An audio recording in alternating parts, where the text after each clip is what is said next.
Well, hello there. Welcome to our stream today.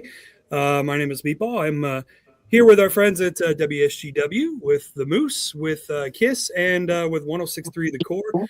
Today, we are talking with our friends from Pit and Balcony Theater here in Saginaw, and also some people that are very closely involved with the show that is coming up. Let me first introduce the people that are here with us. We have Josh Lloyd, who is the Director of Community Engagement for Pit and Balcony. We have Alex Burkhart, who is the writer of the show, and then Brady Kocher, who is the director of the show that's going to be starting weekend. Guys, thanks so much for joining me today.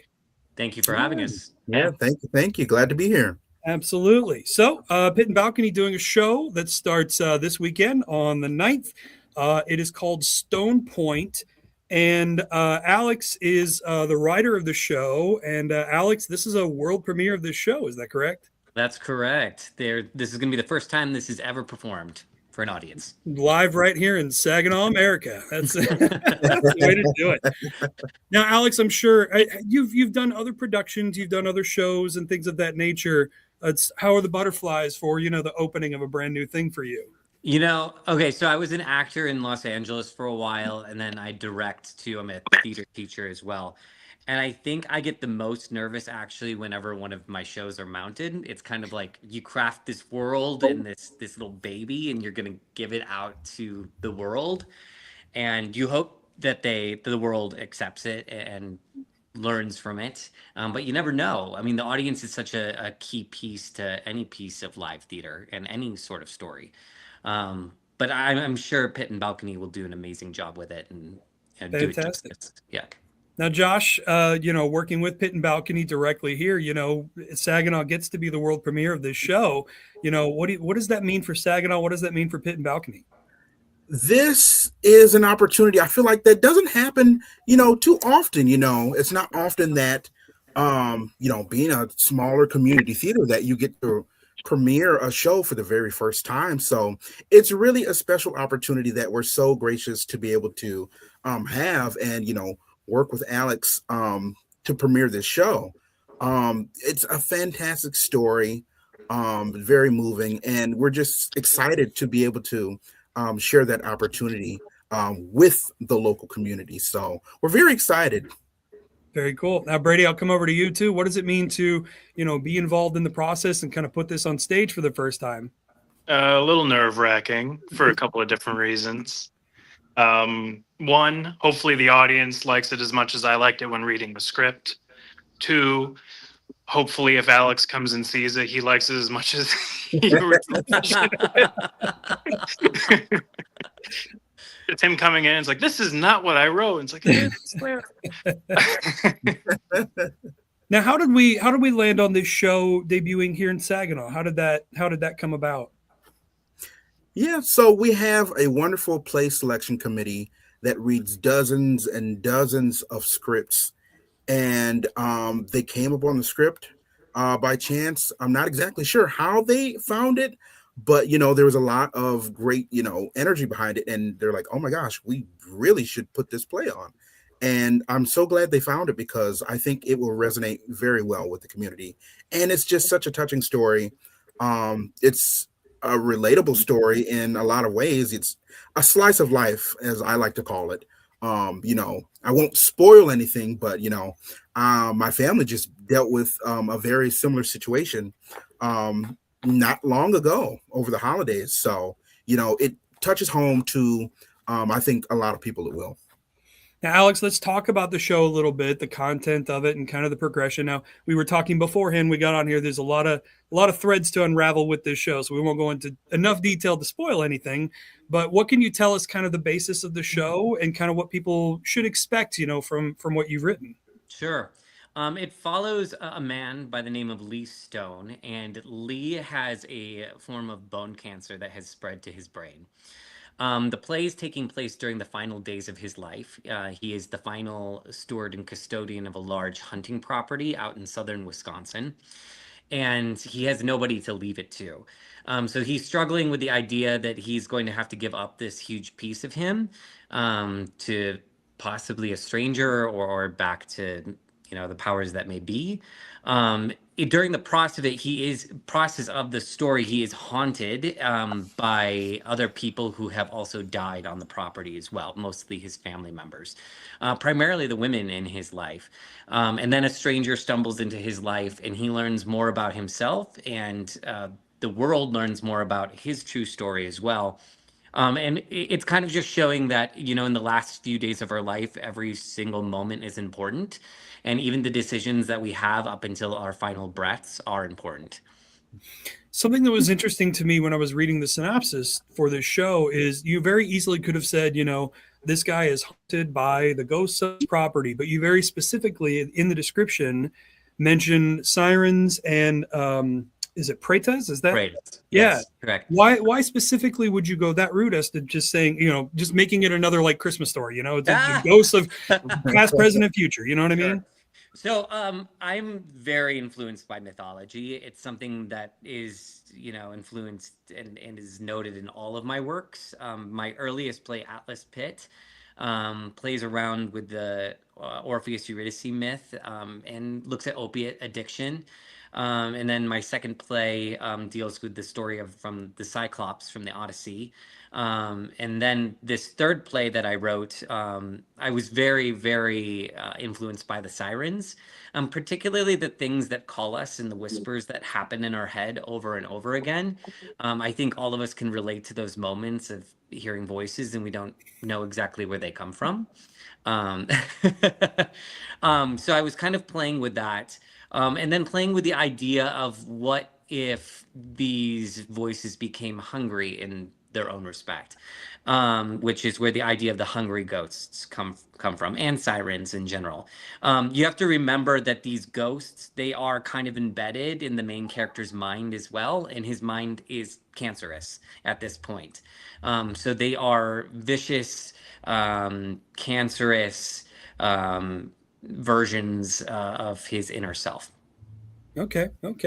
Now, Brady, you got to read the story and read the script and assemble the cast and everything. Talk to me about that process once you kind of read the story and you said, okay, we got to find the people for this and do the auditions and everything. Talk to me about taking that story and then making it kind of that physical embodiment on stage. Well, we had a good amount of people show up for auditions, and thankfully everyone there was talented in their own way. So I had a decent amount of options to choose from. But one thing I like to do is obviously take what the script gives me for the character, take what the actors give me and find that middle ground to make it not a mimicry of what the actor can do, but what the actor would realistically give if they were put in that position, with a little bit of push of this is what the script says, so we need it. And also I want this because it would be funny. So yeah, it was a lot of fun. One of my actors is really good. I've worked with her before. She's has a struggle with a little bit of the character because she's kind of mean in some points. So I have to really remind her, please be mean. It's okay. But I like finding the middle ground of making the actor their character, but also making sure it still fits. Sure. Now you mentioned, being mean and kind of some funny elements there. This is a show that as I understand it, has a lot of serious tones to it and everything. But maybe Alex or Brady, you can both speak to this on kind of what the tone is for the show. And we probably should let people know that this is definitely a mature show. This is for adults. Yep. Yes. Life is a constant balance. Every moment of drama has a moment of comedy in it as well. I've got a twin brother and we're both actors. And a part of our training, he was in a show where the character was very, very sad. And the director goes, but if you really want to connect to your audience, you need to find the moments where he's happy and hopeful as well. And so with my writing, I try to do that. I try to not just get stuck on the sad and dreary moments, but I want to look at the really hopeful moments as well, and then the touching moments and the humorous moments, because those don't go away. We can have those moments before we die as well. So I just really wanted to make sure that was all represented. And then Brady, you think kind of the interpretation, it plays well with the cast there on the stage and yeah. Yes. So yeah, there are good amount of funny moments that are written into there.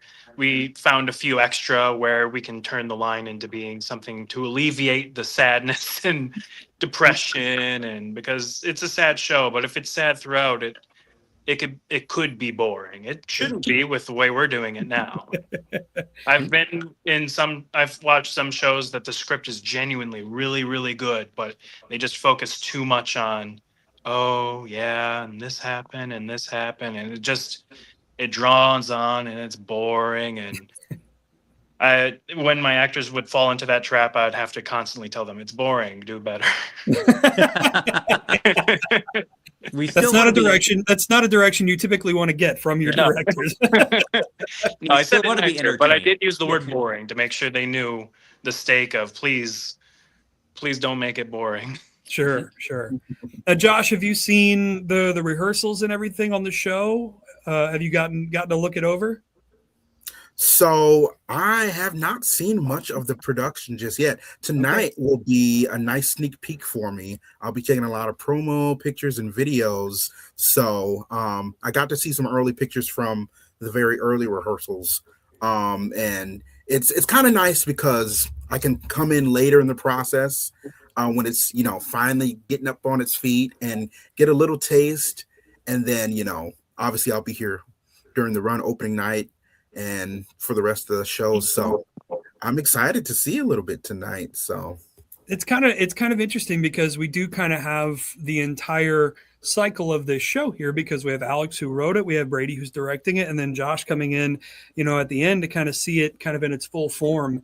At the end, all of you have fresh eyes from different perspectives and different placement on this show. And I'm really intrigued to see, how the show plays out. Again, we're not going to get too detailed because we don't want to give away a ton of the show or anything. But I'm intrigued to talk with each of you at some point afterward, hopefully, and kind of see, how your perception is, after the fact. And if it was anywhere close to what you imagined it to be, when you first started. So, Josh, talk to me about, getting tickets, the show in general, the theater with Pit and Balcony, because Pit and Balcony's been putting on some banger shows lately. Yeah, we've had a great season so far with, a few more to go after this. But yeah, the show premieres this weekend. Make sure I get the correct dates for you. January 9th. And yeah. Oh, yeah. And then the second weekend, January 16th through the 18th. Tickets are available at pitandbalconytheater.com, or you can stop into our box office during operational hours and snag some tickets. Fantastic. Alex, Brady, you guys ready to put this on? Yeah, I hope we are, at least. I'm very excited to see it. I'm going to be there for closing night. So that doesn't scare me. You guys, we're very much looking forward to this. What an honor to have this show premiere right here in Saginaw, Michigan at Pit and Balcony. Brady, can't wait to see the show. Alex, same for you. And Josh, man, it's going to be a great thing for Pit and Balcony. Absolutely. World premiere. Get the tickets while you can. And come Sunday if you want to. You might get to meet Alex. I don't know. But celebrities in the house next Sunday. That's it. That's assuming, it doesn't snow another, foot outside by the time we get there. It'll be a great time.